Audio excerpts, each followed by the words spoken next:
So I kind of have an interesting story about how I found myself playing tennis. My family growing up, I wasn't surrounded by any tennis players. I wasn't surrounded by the sport at all. We were all athletes. Both my parents were active all the way through college. They were athletes, and my siblings as well, but none of us were tennis players.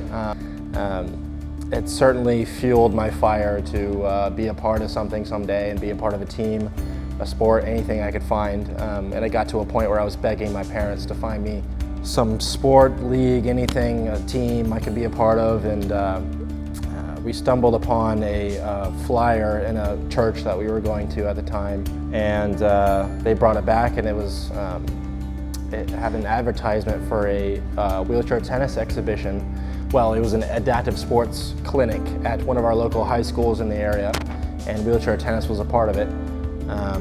So that was back in the summer of 2011, and I went. And they had a wheelchair tennis, basketball, they had hand cycling, bocce ball, a number of different sports. And the person running the wheelchair tennis clinic was actually a former wheelchair tennis player. His name was Nick Taylor. He played in the quad division, and he was running the tennis exhibit there. And I remember from the moment he slapped me in a chair and put a racket in my hand, he saw a lot of potential in me to become, a legit professional player potentially, and improve in the sport. So he really took me under his wing very quickly, and from there I got connected to the right people off the bat and got very lucky with some of the people that I had around me from very early on.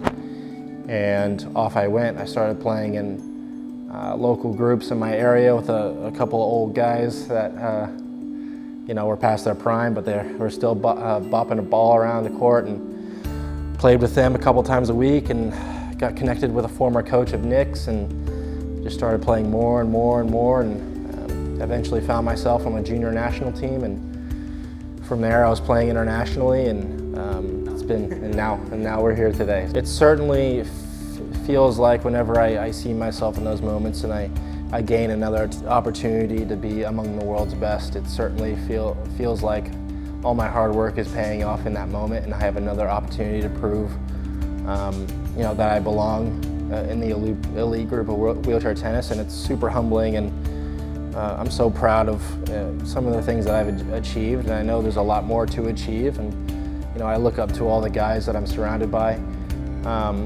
When I was a kid, I didn't think that any of this was possible when I began. I mean, it's incredible how far you can take this sport, and how much you can put into it, and how much you can give back.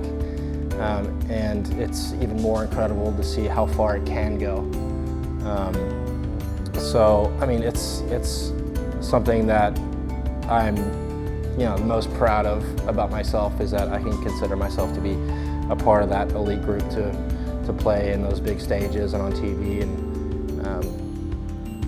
like I said, when I was a kid, I wanted to be an athlete that played on TV and in front of millions of people. And it really feels like I can get to that stage in some sort of way when I play those big events. So, and being around the guys that I looked up to for so long is always incredible. So, see how far we can take it. I think I have a lot of potential, and my biggest goal, first and foremost, is to maximize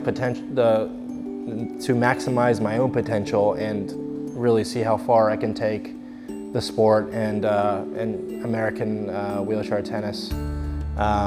And I just want to continue to put myself in the position to play at these slams and amongst the elite group of the world, and see how far I can take it. I have some immediate goals that I hope I can achieve. I want to be top 10 someday. I want to be this and that, but ultimately I just, first and foremost, I want to be the best I can be, and hopefully make a change in the world and the sport itself. So.